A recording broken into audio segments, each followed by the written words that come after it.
My wife shopped online constantly and made me pay for it because it is her therapy. I returned everything, including her.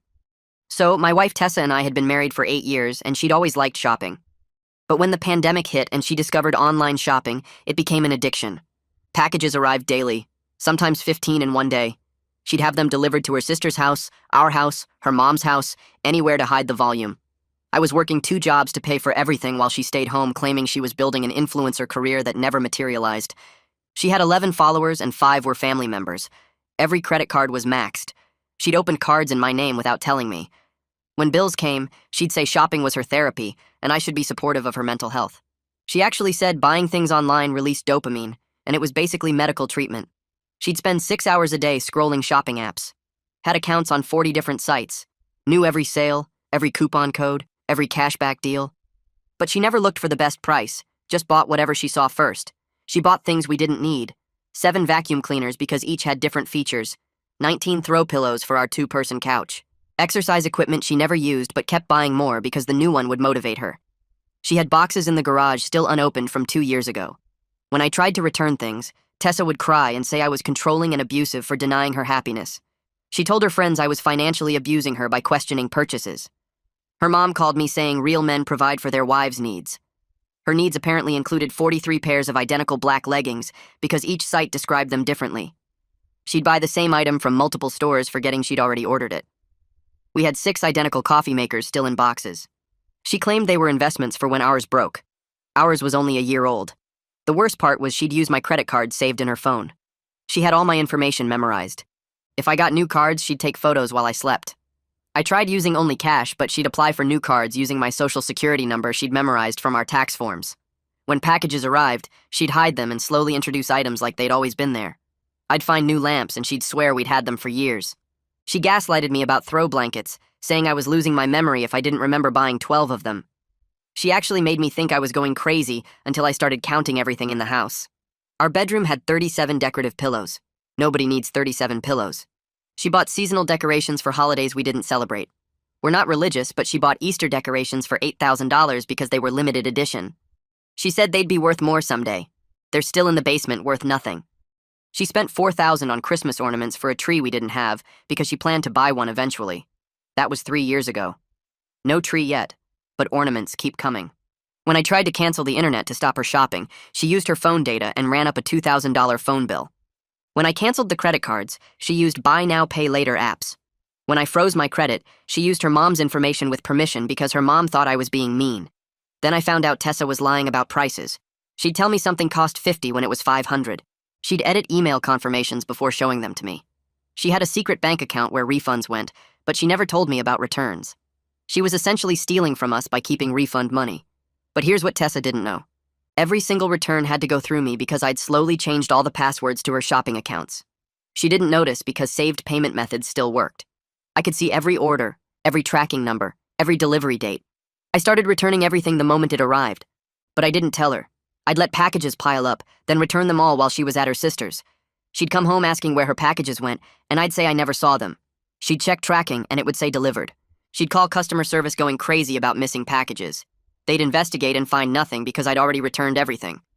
She started accusing delivery drivers of stealing, posted in neighborhood groups about package thieves, set up a camera to catch the thief. The camera caught me returning everything, but she never checked it because she was too busy shopping for more cameras. I returned those too. Then came Black Friday, Tessa's Super Bowl. She stayed up all night shopping, spent $30,000 in 6 hours, used credit cards I didn't know existed, bought furniture we had no room for, bought a hot tub for our apartment that doesn't allow hot tubs, bought exercise bikes when we already had 3 unused ones. She was so proud of her deals. I returned every single item. But this time I did something different. I used the refund money to pay for something else. A divorce lawyer. The best one in town. The returns totaled enough for a massive retainer plus moving costs. When Tessa realized everything was gone again, she had a meltdown. I sit in my car outside our apartment building watching Tessa through the living room window as she tears through rooms looking for her missing Black Friday purchases. She's pulling boxes from closets and dumping them on the floor, checking her phone every few seconds, then throwing it down and grabbing more boxes. My phone keeps buzzing with increasingly unhinged texts, demanding to know where everything went. The messages started calm, asking if I saw packages, then moved to accusing me of hiding them, and now she's threatening to call the police about theft. I don't respond because I'm meeting Charles Yates in 40 minutes with a $30,000 retainer from her own shopping addiction. I watch her for another 5 minutes as she calls what must be customer service, pacing back and forth with one hand waving in the air. Then I start the car and drive to the address Charles gave me, leaving my phone on silent in the cup holder where it continues lighting up with her calls. Charles's office is in a strip mall between a nail salon and a tax preparer. Nothing fancy, but his reviews said he's ruthless in protecting his clients. The waiting room has cheap furniture and outdated magazines, but I don't care about appearances right now. The receptionist tells me to go straight back, and I find Charles at a desk covered in folders and legal books. He's maybe 50 with gray hair and reading glasses, wearing a suit that's seen better days. I show him everything: the credit card statements, the secret accounts, the cards she opened in my name, screenshots of her edited email confirmations where she changed $500 to $50. He spreads it all across his desk, studying each document carefully, making notes on a yellow legal pad. He looks at the documentation for 10 minutes without saying anything while I sit there trying not to fidget. Finally, he takes off his glasses and looks at me. He says this is the clearest case of financial abuse he's seen in years. The fraud is documented, the deception is obvious, and the scope is massive. He asks if I'm absolutely sure about divorce because once we file, there's no easy way back. I tell him I've never been more sure of anything in my life. Charles explains that in our state, debt incurred without a spouse's knowledge or consent isn't automatically shared, especially when there's fraud involved. He says we'll file for divorce citing financial infidelity and request that Tessa be held responsible for the debt she created. He warns me it's never clean, and I'll likely end up with some of it anyway because we're married, and some judges view all marital debt as shared. But with this much evidence of fraud and deception, we have a strong case for making her take the majority. He walks me through what happens next: the filing process, the waiting period, the likely responses from her lawyer if she gets one. He estimates this will take 4 to 6 months if she cooperates, longer if she fights. I sign the retainer agreement, and he says he'll have papers drawn up by tomorrow. He tells me to document everything from this point forward: every purchase she makes, every threat she issues, every manipulation attempt. I leave his office feeling lighter than I have in years, like I finally took control instead of just reacting to her chaos. When I finally go home that night, Tessa is surrounded by empty boxes she's pulled from the garage, frantically checking her phone and calling customer service numbers. Cardboard is everywhere, packing materials scattered across the floor, and she's got her laptop open with multiple shopping sites pulled up. She doesn't even look up when I walk in, just screams that someone must have hacked all her accounts because everything shows as returned. She's on the phone with what sounds like Amazon, demanding they investigate the unauthorized returns on her account. I set my keys down and tell her we need to talk. She finally focuses on me, mascara streaked down her face from crying, her hair a mess from running her hands through it. I see the moment she realizes something has fundamentally changed. Her eyes narrow, and she ends her call without saying goodbye. She asks where I've been and why I'm not helping her figure out who's stealing from us. I don't answer the question, just tell her to sit down because we need to have a serious conversation. I tell her I've been returning everything for months and used the Black Friday refunds to hire a divorce lawyer. The words come out calm and measured, no anger or emotion, just facts. Tessa's face goes through shock first, her mouth opening but no sound coming out. Then disbelief as she shakes her head saying, "I'm joking, this isn't funny." Then rage as she stands up and starts yelling that I had no right to return her purchases. And then straight to manipulation as she starts hyperventilating and saying I'm trying to kill her by taking away her coping mechanism. She grabs my arm begging me not to do this, promising she'll get help, swearing she'll stop shopping. The promises pour out fast and desperate. She'll go to therapy, she'll close all her accounts, she'll get a real job, anything I want. But I've heard these promises 100 times before, and I'm done believing them. I pull my arm away and tell her the papers will be served soon, and she should probably get her own lawyer. She collapses onto the couch crying, saying I'm abandoning her when she needs me most. Tessa switches tactics and pulls out her phone to call her mother, putting it on speaker so I can hear Regina screaming at me for being a controlling monster. Regina's voice fills the apartment, high-pitched and furious, calling me every name she can think of. She says real men support their wives through mental health struggles, not abandon them. Within minutes, Courtney is also calling, then Isaac, all of them yelling over each other about how I'm abandoning my wife when she needs support for her mental health. Isaac's trying to be the voice of reason, saying we should go to counseling. That divorce is extreme. Courtney's crying and begging me to reconsider. Regina just keeps screaming about what a terrible husband I am.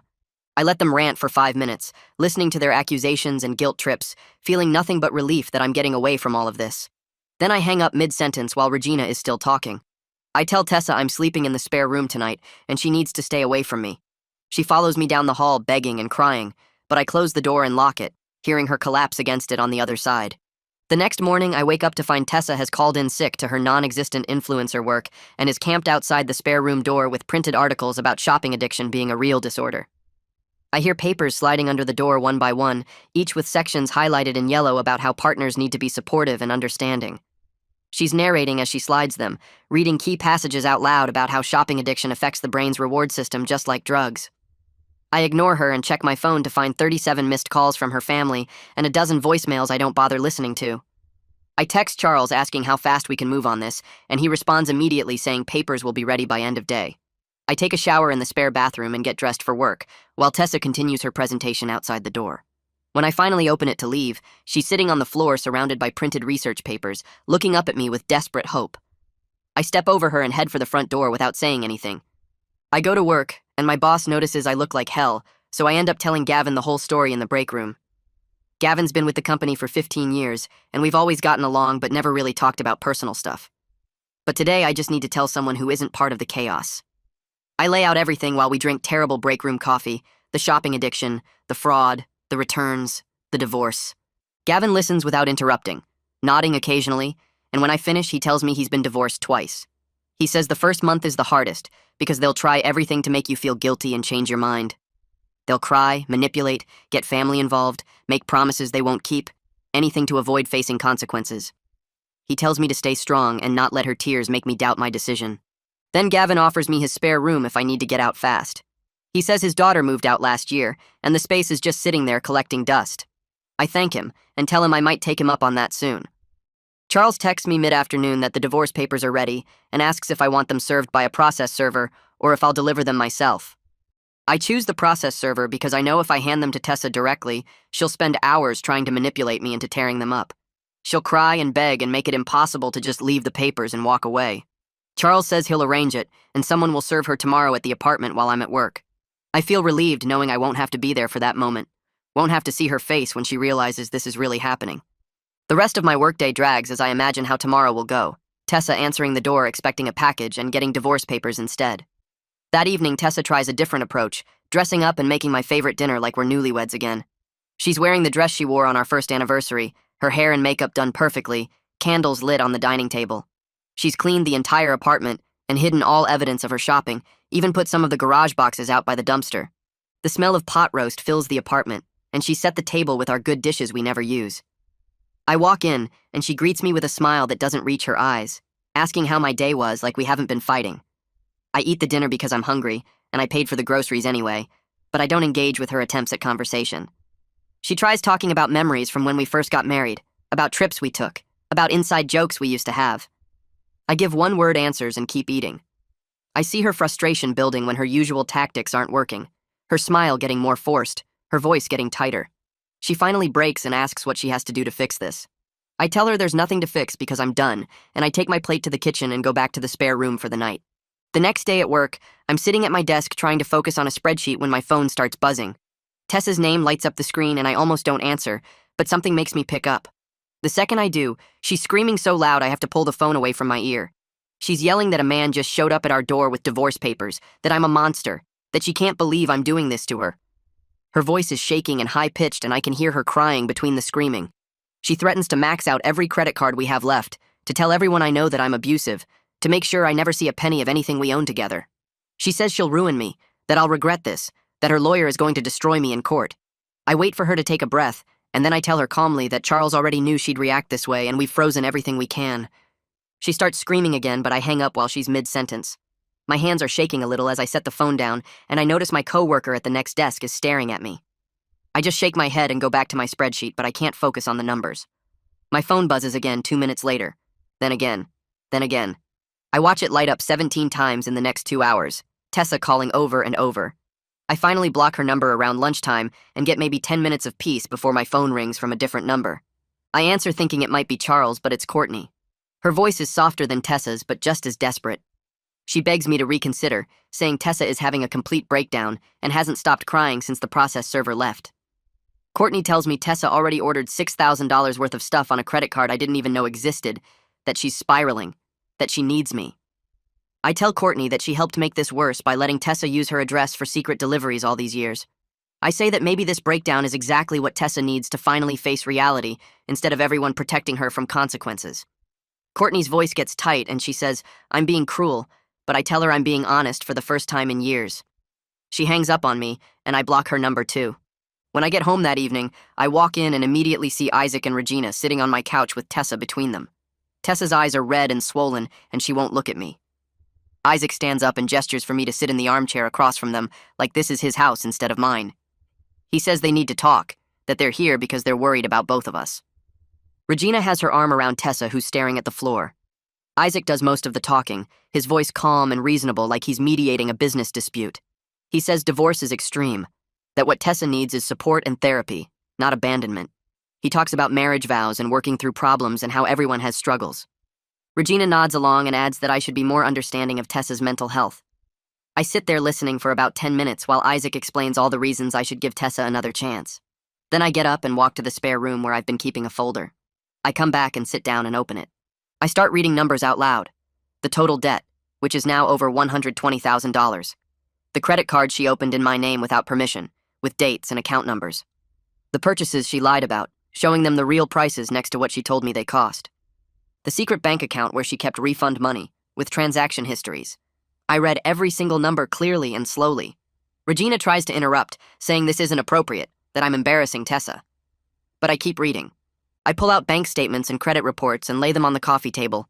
I show them proof that Tessa destroyed our financial future, that this isn't just shopping, but fraud and theft and years of lies. Isaac's face changes as I go through each document. His mouth gets tight, and the reasonable expression disappears. He looks at the numbers, really looks at them, and I see him realize this isn't what he thought it was. Tessa starts crying harder, saying I'm humiliating her in front of her parents, that I'm being cruel. I tell them they need to see the truth of what they've been enabling all these years before they lecture me about being supportive. Regina's face is pale, and she keeps shaking her head like she can't believe what she's seeing. Isaac picks up one of the credit card statements, the one showing a card opened in my name last month. His hands are shaking slightly as he holds it. The intervention falls apart when Isaac asks Tessa directly if she really opened credit cards in my name without my permission. His voice is quiet and careful. Tessa looks at the floor and doesn't answer at first. Regina jumps in saying I should have been paying more attention to our finances, that this is partly my fault for not monitoring things better. But Isaac tells his wife to stop talking. He says they've made this worse by always taking Tessa's side, by giving her money without asking questions, by acting like her shopping was harmless. Regina starts to argue, but Isaac's voice gets firm in a way I've never heard before. He says they enabled this, and they need to accept that.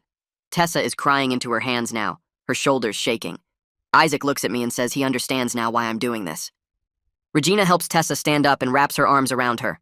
They head toward the door, and Isaac hangs back for a second. He puts his hand on my shoulder and says he gets it now, but he hopes somehow we can work it out.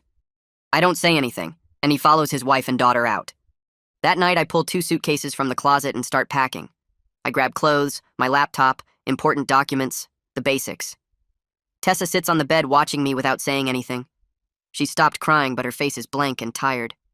I pack methodically, folding shirts and rolling socks, and she just stares. When I zip up the second suitcase and pull out my phone to text Gavin, Tessa finally moves. She gets up and stands in front of the bedroom door, blocking it. She says if I walk out, I'm proving I never really loved her. Her voice is flat and empty. I tell her I loved her enough to work 2 jobs for years funding her addiction. I say love doesn't mean letting someone destroy you. She doesn't move, so I gently take her shoulders and move her aside. She doesn't resist, just steps to the side like a puppet. I pick up both suitcases and walk out.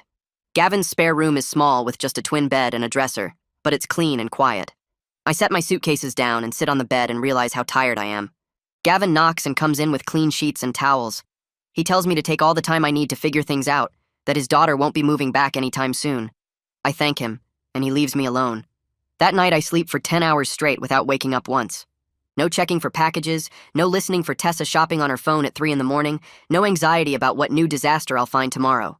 Just sleep. When I wake up, it's almost 9 and I can smell coffee. Gavin made breakfast and set out a plate for me. We eat scrambled eggs and toast, and he doesn't ask me any questions, just talks about the weather and work and normal things. Charles calls mid-morning to say Tessa hired a lawyer. Some guy named Roberto Harmon, who apparently specializes in defending people accused of financial misconduct. Charles sounds almost pleased when he tells me this. He says it's good news because it means Tessa is taking this seriously, even if her lawyer's strategy will be painting me as controlling. Roberto will probably argue that her shopping is a medical condition, requiring treatment, not punishment. Charles says we need to meet to prepare for whatever response Roberto files. We schedule something for later in the week. I hang up and realize this is really happening, that we're past the point of Tessa crying her way out of consequences.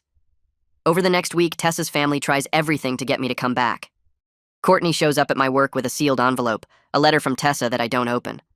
I hand it back to her and she leaves it on my desk anyway. Regina calls my mother and complains about me for an hour, telling her I'm abandoning her daughter. My mom calls me confused, and I have to explain the whole situation. Isaac sends texts every other day, asking if we can meet for coffee to talk man to man. I ignore most of it, but something about Isaac's texts feels different from the others. He seemed genuinely shocked when he saw the evidence. I finally text back and agree to meet him. We meet at a coffee shop near his office on a Wednesday morning. Isaac looks older than he did at the intervention, tired around the eyes. He orders black coffee and we sit at a corner table away from other people. He doesn't waste time with small talk. He tells me straight out that he and Regina gave Tessa money multiple times over the years when she said we were struggling. Probably $30,000 total that she never mentioned to me. He thought it was going to bills and groceries. Now he realizes it just funded more shopping, and he feels guilty for enabling her without understanding what was really happening. His voice cracks a little when he says he should have asked more questions. I tell him I appreciate his honesty, but I can't stay married to someone who's been lying and stealing for years. He nods slowly and stares into his coffee cup. He says he understands even if Regina doesn't. We sit there for a few more minutes, not saying much. When we leave, he shakes my hand and tells me to take care of myself. I watch him walk to his car, and I feel bad for him because he's realizing his daughter isn't who he thought she was. Charles called 2 days later to say we had an appointment with Alina Ritter, a credit counselor who specialized in financial abuse cases. Her office was in a professional building downtown, the kind with marble floors and a directory board listing accountants and lawyers.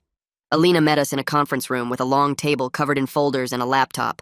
She was maybe 50 with reading glasses on a chain and a no-nonsense handshake. She pulled my credit reports before we even sat down and spread them across the table like evidence at a crime scene.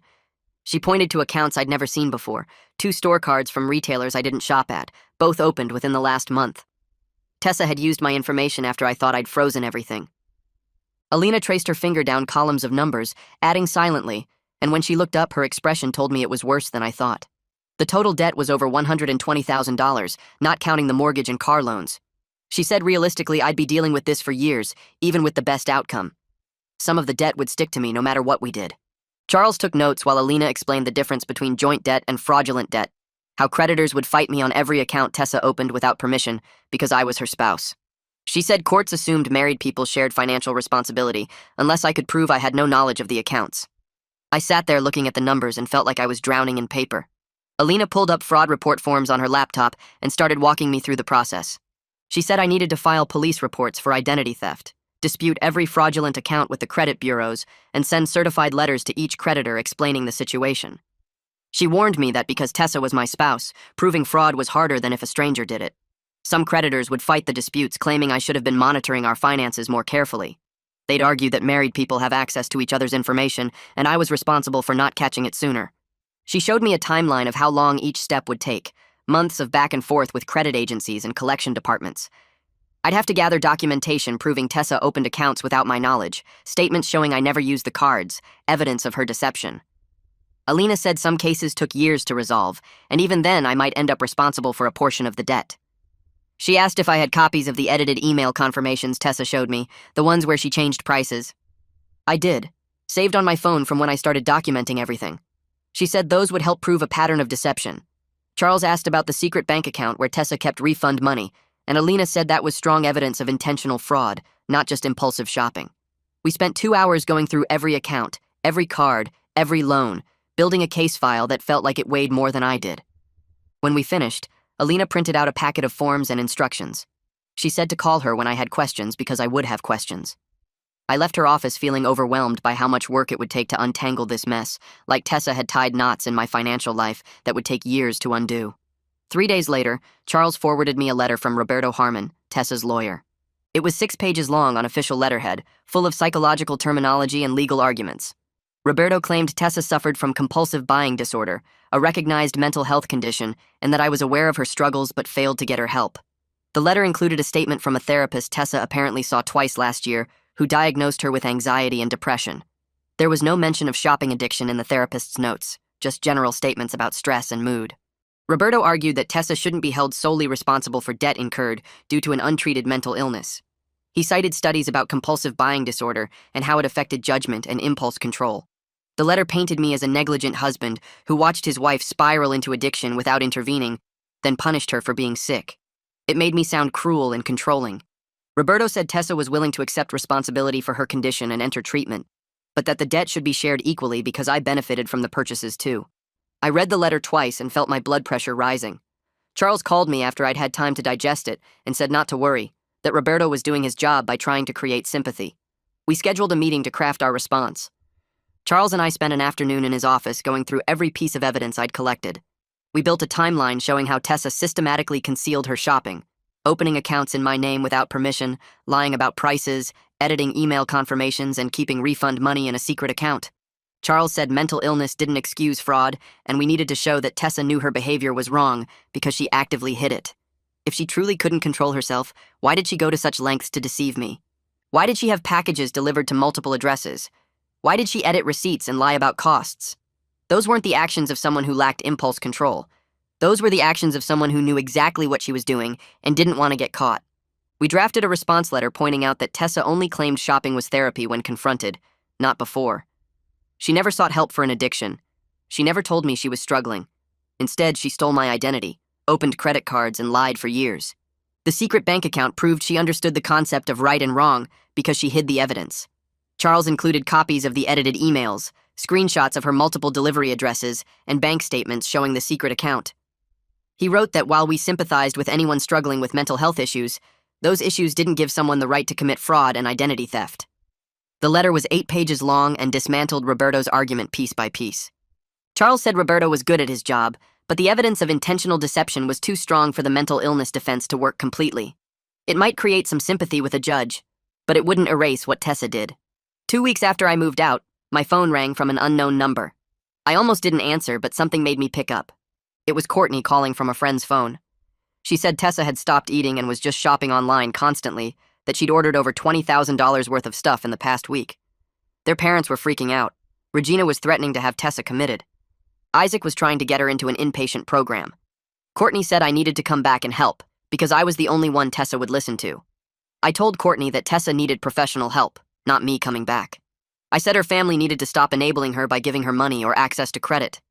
Courtney got quiet, and then defensive.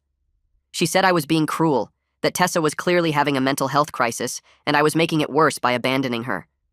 I reminded Courtney that she helped Tessa hide packages at her house for years, making her complicit in the deception. She'd let Tessa use her address knowing it was to hide shopping from me. That wasn't helping. That was enabling. I told her real help meant facing consequences, not avoiding them. Tessa needed to hit bottom before she'd change.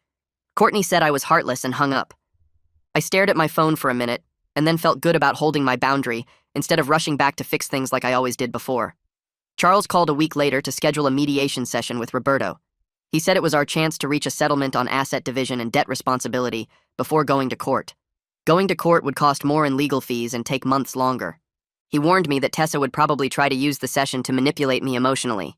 She'd cry, she'd look terrible, she'd make me feel guilty. I needed to stay focused on the facts and numbers no matter what she said. We spent 2 hours preparing, going over every document and every anticipated argument. Charles made me practice responding to emotional manipulation without getting defensive or angry. He said the mediator would be neutral, but might be sympathetic to Tessa if she played the victim well. We needed to present our case calmly and let the evidence speak for itself. Charles had organized everything into a binder with tabs, each section proving a different aspect of Tessa's deception. He said to let him do most of the talking, but to be ready to answer questions directly if the mediator asked. We ran through possible scenarios until I felt prepared for whatever Tessa might throw at me. The mediation session was scheduled for a Thursday morning at a neutral office building. I got there early and sat in my car trying to calm my nerves. Charles showed up and we walked in together. The mediator was a woman in her 60s named Barbara, who explained the process while we waited for Tessa and Roberto. When they arrived, I wasn't prepared for how bad Tessa looked. She'd lost at least 15 pounds and had dark circles under her eyes. Her clothes hung on her, and her hair was pulled back in a messy bun. She started crying the moment she saw me, not dramatic sobbing, but quiet tears that ran down her face. Barbara offered tissues and gave Tessa a minute to compose herself. The mediator was professional, but I could tell she was sympathetic to Tessa's obvious distress. She saw a woman in pain, and I could feel her inclination to view this as a sad case of mental illness rather than financial abuse. Roberto started by presenting Tessa as a victim of her own brain chemistry who needed treatment and support, not punishment. He talked about compulsive buying disorder and how Tessa was now in intensive therapy. He said she took full responsibility for her condition and wanted to make amends. Then Charles started talking. He walked through the timeline methodically, showing how Tessa systematically hid her shopping over years. He presented the evidence of lies about prices, the fraudulent accounts, the secret bank account where she kept refund money. He showed the edited email confirmations and the multiple delivery addresses. He explained that Tessa knew her behavior was wrong because she actively concealed it. This wasn't impulsive shopping. It was calculated deception. Charles spoke calmly, letting the documents tell the story. I watched Barbara's expression shift as she realized this wasn't just a woman who couldn't control herself. This was someone who'd committed fraud and identity theft over years while lying to her husband. The sympathy didn't disappear, but it became more complicated. We broke for lunch after 2 hours of presentations. Charles and I went to a sandwich shop across the street, and he said it was going better than expected. The evidence was undeniable, and Barbara was smart enough to see through Roberto's strategy. But he warned me we'd probably have to compromise on debt division. No judge would make Tessa responsible for everything, even with proof of fraud. When we returned, Roberto proposed that Tessa take responsibility for 70% of the debt in exchange for me not pursuing fraud charges and agreeing to a quick divorce. Charles and I countered with 85% and Tessa getting nothing from the sale of our apartment. Roberto said that was too harsh, and Tessa started crying again. Barbara suggested we take a break and think about our positions overnight. Roberto started talking again about how Tessa needed support, not punishment, but I could see the mediator wasn't buying it anymore. She'd seen the evidence, and she knew this wasn't just about mental illness. Tessa's crying got louder, and she kept saying I was destroying her life. She said she'd be homeless and alone while I moved on like nothing happened. She talked about our 8 years together like they meant nothing to me. The mediator looked uncomfortable and asked if we needed another break.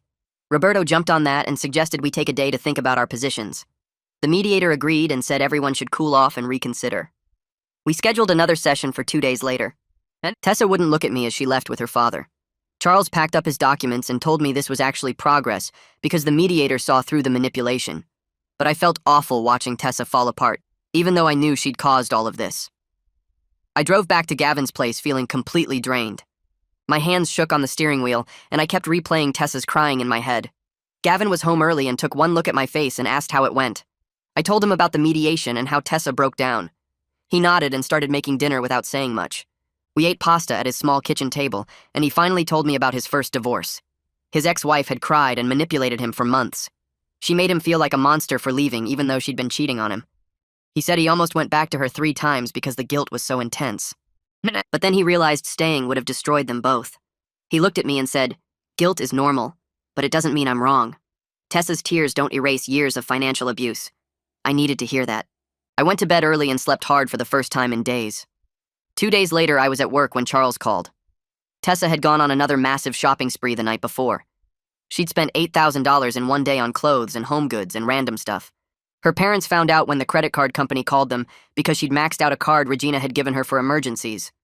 Regina apparently had her own breakdown when she saw the charges. Isaac called Roberto and told him they were done enabling Tessa. They wouldn't give her any more money or let her use their credit cards. Roberto had called Charles that morning to tell him about it. Charles said this actually helped our case because it proved Tessa hadn't changed, despite all her promises. She was still shopping compulsively even in the middle of divorce proceedings. The mediator would see this as proof that Tessa needed serious help and couldn't be trusted with shared finances. The next morning, Roberto called Charles with a new offer. Tessa would accept 80% of the debt responsibility. She'd also agree to mandatory treatment for shopping addiction at a program her therapist recommended.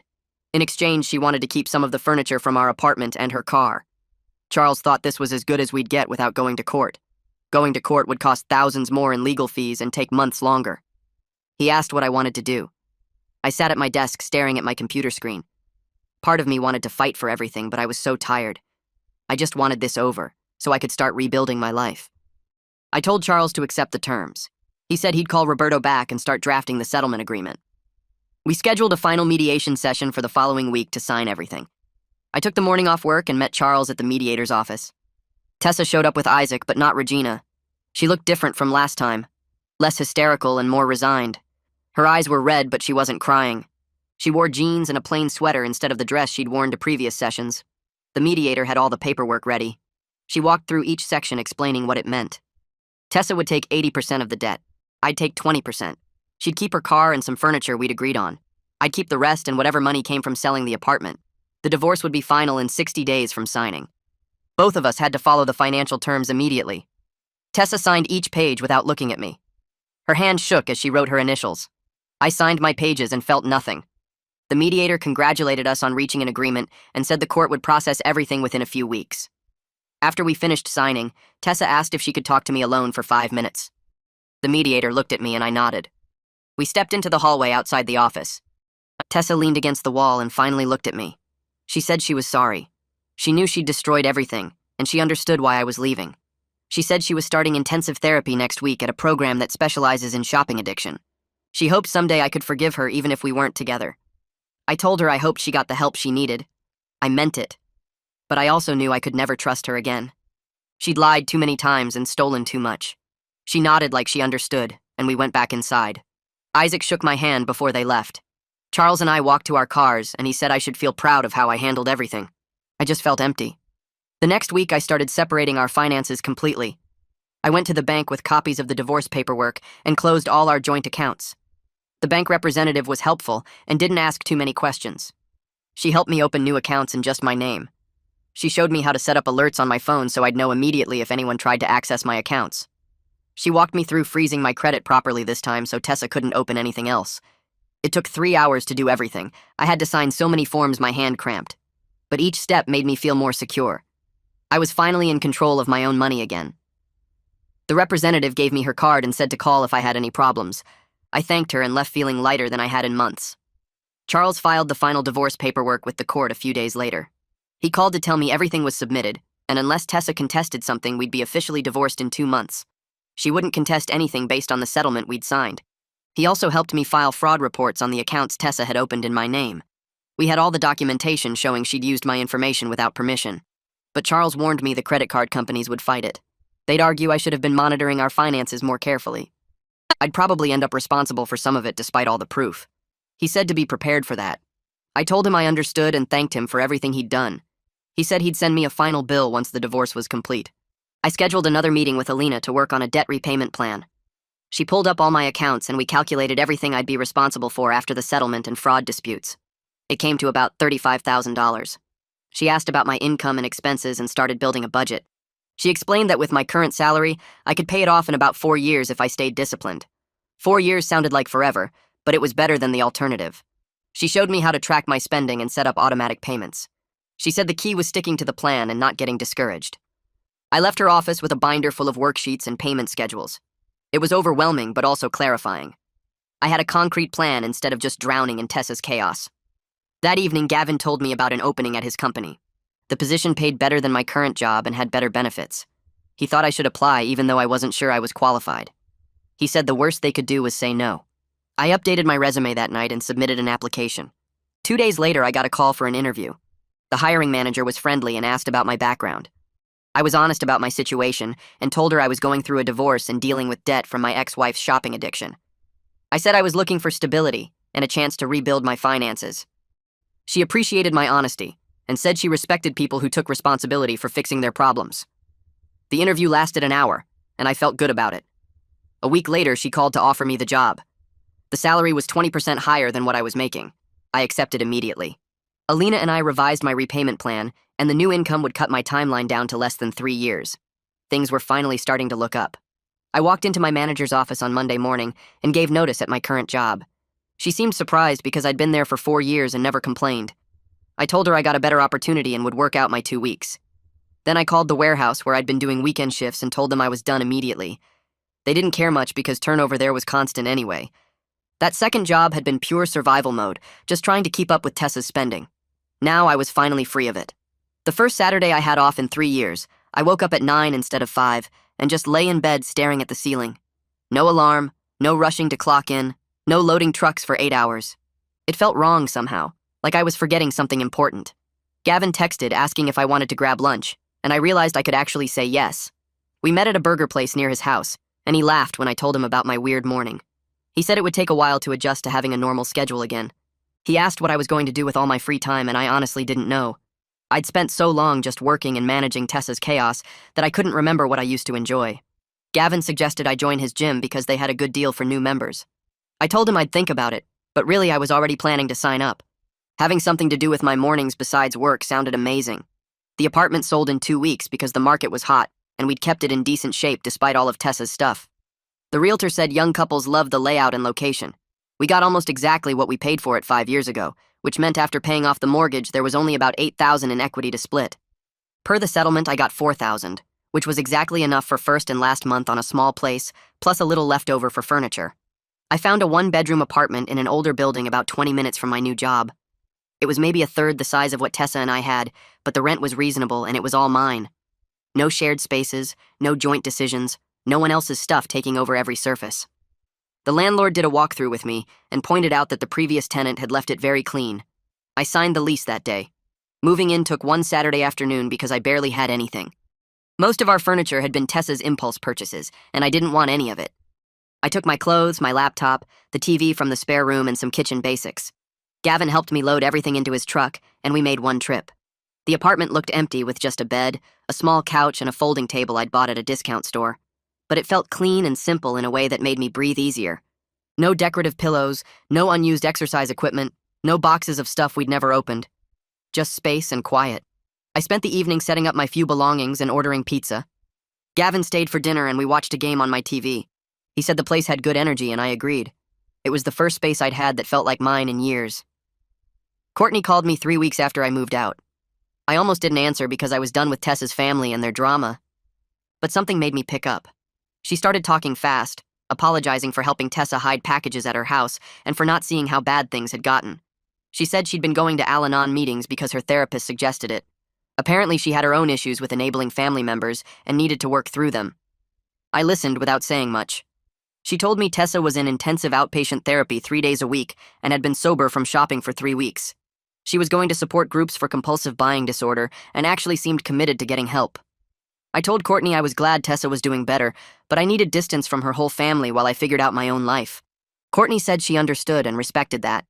She asked if she could check in occasionally just to let me know how things were going, and I said maybe in a few months.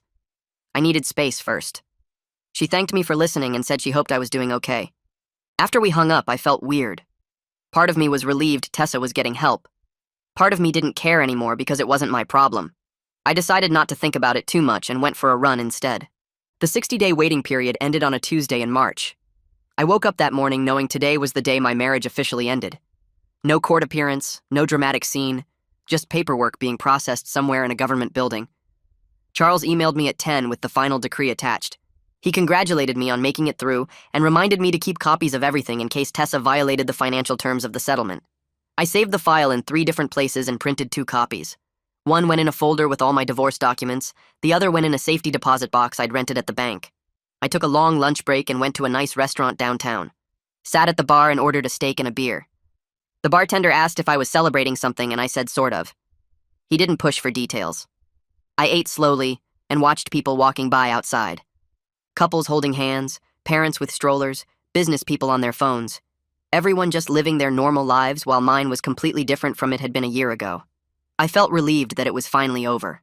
No more lawyers, no more mediation, no more fighting about money. But I also felt sad in a way I hadn't expected. 8 years of my life had just ended with an email and a PDF. All those memories and plans and hopes just gone. I finished my beer and paid the check. Walked back to work feeling like I'd closed a door I could never open again. Isaac called the following Tuesday. I saw his name on my phone and considered not answering, but decided I might as well hear what he wanted. He told me Tessa had been doing really well in therapy and wanted him to pass along a message. She wasn't going to contest any of the fraud disputes with the credit card companies. She admitted she'd opened those accounts without my permission and wanted to make it right. Isaac said this would help my case a lot because the companies would see she acknowledged the fraud. I thanked him for letting me know. He was quiet for a minute, then said he was proud of me for holding my boundaries through everything. He admitted he wished he'd done the same with Tessa years ago, instead of just giving her money whenever she asked. He said he and Regina were in therapy too, trying to understand how they'd enabled her for so long. I told him I appreciated that, and I was glad they were getting help. He asked if we could stay in touch occasionally, maybe grab coffee every few months. I thought about it and said sure. Despite everything, I didn't hate Isaac. He'd been manipulated by Tessa just like I had, and at least he was trying to face it now. We agreed to text sometimes and maybe meet up when enough time had passed. After we hung up, I felt okay about it. Not every part of my old life had to be completely cut off. 3 months after moving into my apartment, I finally felt like I had a routine that worked. I woke up at 6 and went for a run before work. Made breakfast in my small kitchen instead of grabbing fast food. Got to my job on time without being exhausted from a second shift. Came home in the evening and actually had energy to cook dinner and do things I enjoyed. I joined the gym Gavin recommended and started going 3 times a week. It felt good to be active and take care of myself instead of just surviving. My coworkers noticed the change. A few people commented that I looked healthier and seemed more relaxed. One guy asked if I'd been on vacation because I seemed so different. I told him I'd just made some life changes, and he said whatever I was doing was working. I started cooking real meals instead of eating frozen stuff or takeout. Tried new recipes I found online, bought actual groceries and planned my week. It was basic stuff, but it felt revolutionary after years of chaos. I even started reading again, something I hadn't done since before I married Tessa. Joined a book club that met at a coffee shop near my apartment. Made a few friends who didn't know anything about my divorce or my past. They just knew me as the guy who liked mystery novels and always showed up on time. It was nice to have parts of my life that weren't connected to all the drama. Alina called to check on my progress in May. She pulled up my accounts and looked at my payment history. She said she was impressed because I'd stuck to the plan perfectly and even paid extra some months. My credit score had gone up 40 points since we first met. At my current rate, I'd be debt-free in 3 years instead of 4. The credit card companies were settling most of the fraud disputes in my favor once they saw the divorce decree and the reports I'd filed.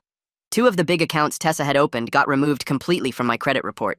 That knocked about $12,000 off my total debt. Alina said cases like mine usually took years to resolve, but having all the documentation made it easier. She reminded me to keep making payments on time and to save the settlement letters from each company. I told her I had a whole filing system now and she laughed. She said I'd come a long way from the overwhelmed guy who first walked into her office. We scheduled another check-in for 6 months out. After the call, I looked at my budget spreadsheet and felt proud. I was actually doing this, fixing the mess Tessa had made and building something stable. A letter came from Tessa's therapist in June. It was addressed to me at my new apartment, which meant Tessa must have given her my address. The letter said Tessa was working on making amends to people she'd harmed as part of her treatment. The therapist requested permission to contact me to discuss this process. I read it twice, then called Charles. He said I had no obligation to participate in Tessa's therapy, and that setting boundaries was completely appropriate. I told him I was glad Tessa was getting help, but I needed to focus on my own healing. He agreed and said he'd send a response declining the request. He reminded me that just because Tessa was in therapy didn't mean I owed her anything. Her recovery was her responsibility, not mine. I felt relieved hearing that. Part of me had felt guilty for not wanting to help, like I was being mean by refusing. But Charles was right. I'd spent years being supportive and accommodating, and it had nearly destroyed me. I didn't need to do it anymore. Charles sent the letter that week. I never heard from the therapist again. Gavin invited me to a work happy hour in July. I almost said no because I usually went straight home after work. But I'd been feeling more social lately and decided to go. The bar was crowded with people from our office and a few from other companies in the building. I got a beer and talked to some coworkers I didn't know that well. Then Gavin introduced me to April Kaufman, a project manager who'd just moved to town for work. She had an easy smile and seemed genuinely interested when people talked. We ended up in a corner booth talking for almost 2 hours. She told me about her move and her new job. I told her about mine without mentioning the divorce. We talked about books and movies and places we wanted to travel. Normal stuff that felt refreshing after so much heaviness. She was funny and smart and didn't take herself too seriously. When the group started leaving, she asked for my number. I gave it to her feeling nervous but good. Like maybe I was ready to try meeting new people again. Gavin gave me a look when we left and I told him to shut up. He just laughed and said it was about time. April and I started texting the next day. Just casual stuff about work and weekend plans. She asked if I wanted to grab coffee that Saturday and I said yes. We met at a place near my apartment and talked for an hour. I told her I was recently divorced and needed to take things slow. She appreciated the honesty and said she was coming out of a long relationship too. We agreed we were both in rebuilding phases and wanted to be careful about what came next. She suggested we keep hanging out as friends and see what happened naturally. No pressure, no expectations, just 2 people getting to know each other. That worked for me. We got coffee again the following week, then dinner the week after that. It felt easy and comfortable. She didn't ask a million questions about my ex or try to fix me. She just showed up and was herself. I liked that she had her own life and interests. She wasn't looking for someone to complete her, just someone to share things with. We texted most days and saw each other once or twice a week. It was the healthiest start to something I'd ever experienced. 4 months after the divorce became final, My desk phone rang while I was reviewing spreadsheets at work. The voice on the other end identified herself as a supervisor from one of the credit card companies where Tessa had opened an account in my name. She told me they were closing the dispute case in my favor and removing $15,000 from my responsibility because the evidence of fraud was clear. I sat there stunned because this was the biggest disputed account, the one I thought would be the hardest to prove. She explained they'd reviewed the divorce decree, the fraud reports, and the timeline of when the account was opened and determined I had no knowledge of or consent to the charges. I thanked her 3 times before hanging up and immediately pulled out my debt tracking spreadsheet. With this $15,000 gone, my total remaining debt dropped from $35,000 to only $20,000. I called Alina right away and she answered on the second ring. I told her about the decision and she actually cheered over the phone. We scheduled a meeting for the next day to revise my repayment plan, and she said at this rate I'd be debt-free in less than 2 years instead of 4. I spent the rest of the workday feeling lighter than I had in months, checking my phone every few minutes to make sure the call had really happened. That weekend, I texted April asking if she wanted to get dinner somewhere nice instead of our usual casual spots. She said yes and suggested an Italian place downtown she'd been wanting to try. We met there Saturday evening and I waited until after we ordered to tell her I had good news to celebrate. She leaned forward with genuine interest as I explained about the credit card dispute being resolved and what it meant for my debt timeline. Then I took a breath and told her I needed to explain the full story of my marriage and divorce, everything I'd only mentioned in pieces before. She nodded and settled back in her chair, and I started from the beginning with Tessa's shopping addiction and how it escalated during the pandemic. I told her about working 2 jobs, the secret credit cards, the returns I did without telling Tessa, using Black Friday refunds to hire Charles. I explained the divorce process, the settlement negotiations, the fraud I was still disputing with credit card companies. April listened without interrupting, her expression thoughtful but not judgmental. When I finished, she was quiet for a moment, then said she was impressed by how I'd handled an impossible situation. She told me my honesty about my past actually made her trust me more, not less, because it showed I was willing to be real about my mistakes and what I'd learned. We agreed to keep seeing each other and let things develop naturally without pressure or expectations. Dinner felt easy after that, like we'd crossed some invisible line into deeper territory without forcing it. The following Tuesday, Gavin stopped by my desk at work looking slightly uncomfortable. He asked if I had a minute and we walked to the break room where he told me his daughter was moving back to town and would need the spare room in about a month. I'd been expecting this eventually since he'd mentioned she was considering relocating for a job opportunity. I told him I understood completely and appreciated him giving me notice. Honestly, I felt ready to live alone again after months of roommate life, even though Gavin had been great about giving me space. That evening, I started searching rental listings online, filtering for studios and small 1-bedrooms I could afford while staying on track with my debt payments. Most places were either too expensive or in sketchy neighborhoods, but after 3 days of searching, I found a studio apartment in a decent area that fit my budget perfectly. The building was older but well-maintained, and the unit had good natural light and enough space for one person starting over. I scheduled a viewing for that Saturday and brought April with me for a second opinion. She walked around the small space, checking water pressure and outlet placement while I talked to the landlord about lease terms. After he left to let us discuss privately, April said it felt right for where I was in life, and that the location was convenient to both my work and her apartment. I signed the lease that afternoon, feeling proud of how far I'd come from the chaos of my marriage. Moving day arrived 3 weeks later on a Saturday morning. April showed up at Gavin's place at 8 with coffee and offered to help load my car. I didn't have much to move since I'd left most of our shared belongings with Tessa in the divorce settlement. My possessions fit in 4 boxes, 2 suitcases, and a few bags. Gavin helped us carry everything down to my car and gave me a solid hug before we left, telling me his door was always open if I needed anything. At the new studio, April and I spent the afternoon unpacking boxes and arranging furniture in the limited space. She had good instincts about where things should go and made the process feel collaborative rather than like she was taking over. We set up my small desk by the window, arranged books on the single bookshelf, hung my few pieces of artwork on the walls. By evening, the space looked lived in and intentional, every item chosen and placed with purpose. April ordered pizza, and we ate sitting on my new couch, the only furniture I'd bought specifically for this place.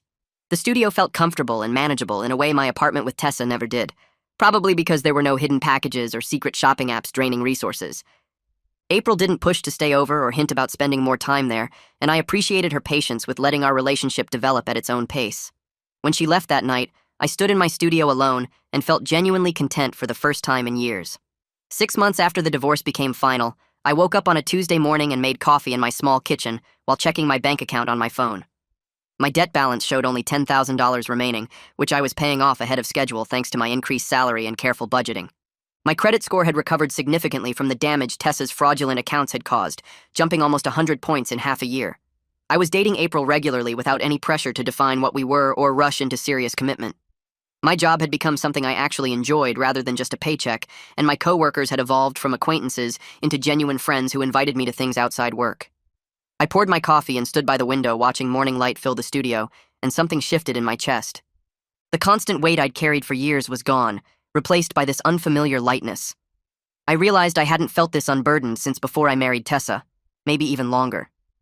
My life was simple and small, but it was entirely mine, built on honesty and sustainability instead of chaos and deception. My phone buzzed with a text from Courtney, the first time she'd contacted me in months. The message said Tessa had been sober from shopping for 6 months and was working part-time at a nonprofit, living with Isaac and Regina while she rebuilt her life. Courtney wrote that she wanted me to know Tessa was doing better and making real progress in therapy, but she understood if I didn't want to reach out. I read the message twice and felt genuinely glad Tessa was getting help and facing her addiction, but I also knew my healing had required complete separation from her and her entire family, and reaching out now would undo that boundary. I texted back thanking Courtney for the update and saying I hoped Tessa continued doing well, but that I needed to maintain distance for my own recovery. Courtney responded immediately saying she respected that and just wanted me to know Tessa was okay. I appreciated her understanding and put my phone away, returning to my morning coffee without the guilt I might have felt months earlier. April and I had been dating for 4 months when she called me on a Wednesday evening sounding excited but nervous. She said she'd received a job offer in another city, a significant promotion that was too good to pass up professionally. My stomach dropped, but I told her congratulations and asked when she'd need to move. She said they wanted her to start in 6 weeks, which meant she'd be leaving soon. We agreed to meet for dinner that Friday to talk about what this meant for us. At the restaurant, we were honest about our options, discussing whether long distance made sense or if we should end things now. April said she cared about me, but wasn't sure we were at a place where long distance was realistic, especially since we'd both been intentionally taking things slow. I agreed, admitting I wasn't ready for that level of commitment, and trying to force it seemed wrong. We decided to end our relationship amicably, rather than testing something that wasn't ready for that kind of challenge. The conversation was sad but mature, both of us acknowledging what we'd meant to each other while accepting the timing wasn't right. We finished dinner and walked to our cars, hugging goodbye in the parking lot. I felt sad driving home but not devastated, and I recognized that as growth. I could handle loss without falling apart or making it mean something catastrophic about my worth. 8 months after signing my debt repayment plan with Alina, I sat at my desk on a Friday afternoon and logged into my bank account to make what I knew was my final payment. The remaining balance was $273, a number I'd been watching shrink for months with a mix of determination and disbelief. I transferred the money and watched the balance drop to 0, then sat staring at the screen for a full minute. I called Alina immediately and told her I was officially debt-free, 8 months ahead of my original timeline. She congratulated me enthusiastically, saying most people in my situation took much longer or gave up entirely when the work got hard. She told me I should be proud of doing the work to recover from financial abuse and that starting over completely debt-free at my age was rare and valuable. After we hung up, I forwarded the zero balance confirmation to Charles, who responded within minutes saying he was glad to see me thriving after everything. That evening, I treated myself to a nice dinner alone at a steakhouse downtown, ordering exactly what I wanted without checking prices or feeling guilty. I raised my glass of wine in a silent toast to the end of that chapter, feeling the weight of years of financial stress finally lift completely. A year after my divorce from Tessa became final, I found myself in the best financial and emotional shape of my adult life. I had $3,000 in savings, the first emergency fund I'd ever built. My credit score had climbed into the good range, and I was getting pre-approved credit card offers instead of rejection letters. Work was going well enough that my boss had mentioned a promotion was likely within the next quarter. I was casually dating a woman I'd met through friends, keeping things light without pressure to find my next serious relationship. On a Saturday morning, I stopped at a coffee shop near my apartment and ran into Isaac standing in line. We recognized each other at the same moment, and after a brief, awkward pause, he smiled and asked if I wanted to sit for a few minutes. We got our coffees and found a table by the window, where Isaac told me Tessa was doing well in her recovery, attending meetings regularly, and maintaining her part-time job. He said he was proud of her progress and grateful she'd finally gotten real help. Then he looked at me directly and said, I looked happy and healthy, better than he'd seen me in years. I told him I was doing well and appreciated him saying so. We talked for 20 minutes about neutral topics, and when we parted ways, it felt complete without any lingering resentment or unfinished business. The following Tuesday, I scheduled my first therapy appointment, because even though my life was good, I wanted to understand how I'd ended up in such a broken marriage and make sure I didn't repeat those patterns. The therapist's office was in a quiet building downtown, and she spent our first session asking about my relationship history and what brought me in. I told her about Tessa's shopping addiction, the financial abuse, the divorce, and my recovery process. Then I admitted I wanted to understand why I'd stayed so long and worked 2 jobs instead of setting boundaries earlier. Over the next several sessions, she helped me see how I'd enabled Tessa by sacrificing myself rather than confronting the problem directly. She explained that I'd confused self-sacrifice with love, believing that if I just worked harder and provided more, Tessa would eventually be satisfied and things would get better. We talked about how I'd ignored red flags early in our relationship because I wanted to believe love could fix everything. She taught me to recognize patterns where I prioritize other people's needs over my own well-being and how that dynamic had set up our marriage to fail from the start. Learning to set boundaries and prioritize myself felt revolutionary, like I was finally giving myself permission to have needs and limits that mattered. Gavin started showing up at my apartment on Sunday mornings with coffee and running shoes, refusing to take no for an answer until I agreed to join him. We'd run 3 miles through the neighborhood and then grab breakfast at a diner where the waitress knew our orders by heart. He asked about my therapy sessions and whether I was dating anyone, sharing stories about his own messy divorce 5 years ago and how long it took him to trust anyone again. One morning he stopped mid-run and told me he was proud of how I'd handled everything, that watching me rebuild gave him hope his past didn't have to define his future forever.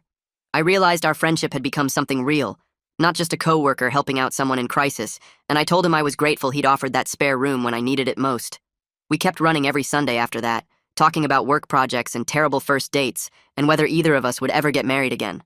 I started apartment hunting 6 months after paying off my debt, looking for something bigger than the studio, but still affordable on my new salary. The place I found was in a neighborhood with actual trees and coffee shops, a 1-bedroom with hardwood floors and enough space for a real kitchen table. I signed the lease and spent weekends furnishing it slowly, buying a couch I actually liked instead of whatever was cheapest, choosing dishes that matched instead of random mismatched plates. Each purchase felt deliberate and mine, nothing like the chaos of living with Tessa where stuff just appeared constantly. I hung artwork I'd picked out myself and bought exactly 4 throw pillows for the couch, laughing when I realized I was counting them. My home reflected the life I was building, simple and intentional and free from the weight of someone else's addiction. 18 months after leaving Tessa, my company held a networking event at a downtown hotel, and I went because my boss suggested it would be good for my career. I was standing by the bar when someone next to me made a joke about the terrible wine selection, and I turned to see a woman with short dark hair and an easy smile. Her name was Harlow Barrett, and she worked as a consultant for tech companies, traveling constantly but based in the city. We talked for an hour about everything except work, and she made me laugh more than I had in months, her humor sharp but never mean. I asked for her number before we left, and she texted me the next day suggesting dinner. On our 3rd date, I told her about Tessa and the shopping addiction and the divorce, expecting her to make an excuse and disappear. Instead, she thanked me for being honest and said my self-awareness made her trust me more, not less. We started seeing each other regularly, and everything felt different from the beginning, built on actual communication instead of me trying to fix someone who didn't want to be fixed. 2 years after the divorce, I woke up in my apartment next to Harlow and realized my life looked nothing like it had when I was married to Tessa. I had a career that challenged me and paid well, friendships with people like Gavin who showed up consistently, a relationship with someone who respected boundaries and communicated openly. My credit score was good, and I had savings, and I could buy things without panic or guilt. Most importantly, I had peace, the kind that comes from knowing what you won't accept anymore. The years with Tessa taught me what dysfunction looks like and how easy it is to enable someone by sacrificing yourself. I didn't regret the marriage because those lessons shaped who I became, but I was grateful every single day to be free of that chaos. I was building something real and sustainable on my own terms, and for the first time in years, I felt like I was exactly where I was supposed to be.